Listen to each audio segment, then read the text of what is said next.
In a major development, the ongoing India-China border conflict may be resolved soon, as the armies of the two countries have agreed for disengagement from parts of the eastern Ladakh sector, under which they would be moving back to their respective positions before April to May time frame earlier this year.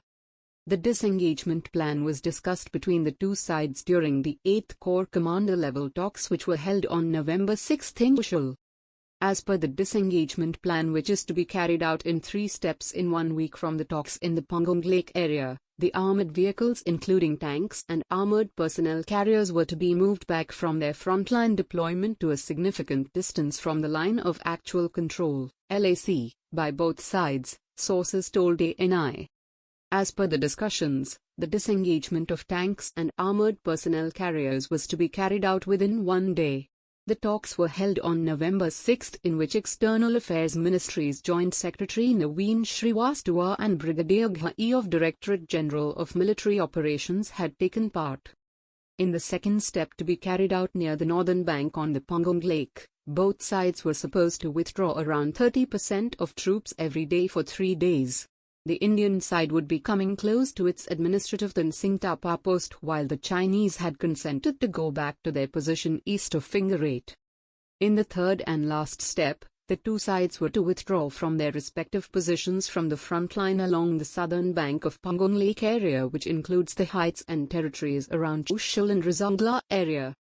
The two sides had also agreed for a joint mechanism to verify the progress in the disengagement process through delegation meetings as well as using unmanned aerial vehicles. The Indian side is moving very carefully on the issue, as there is a lot of trust deficit with China after the Galwan Valley clash in June this year, in which 20 Indian soldiers had lost their lives and many Chinese army soldiers, including their commanding officer, were killed by the Indian troops. Prime Minister Narendra Modi's trusted security team, including National Security Advisor, NSA, Ajit Doval, Chief of Defence Staff, CDS, General Bipin Rawat, Army Chief General Manoj Mukund Narawane and Air Force Chief RKS Bhadoria, had taken strong military measures like occupying the dominating heights along the southern and northern bank of Pangong Lake on the Lak, including the Anela and Kela features.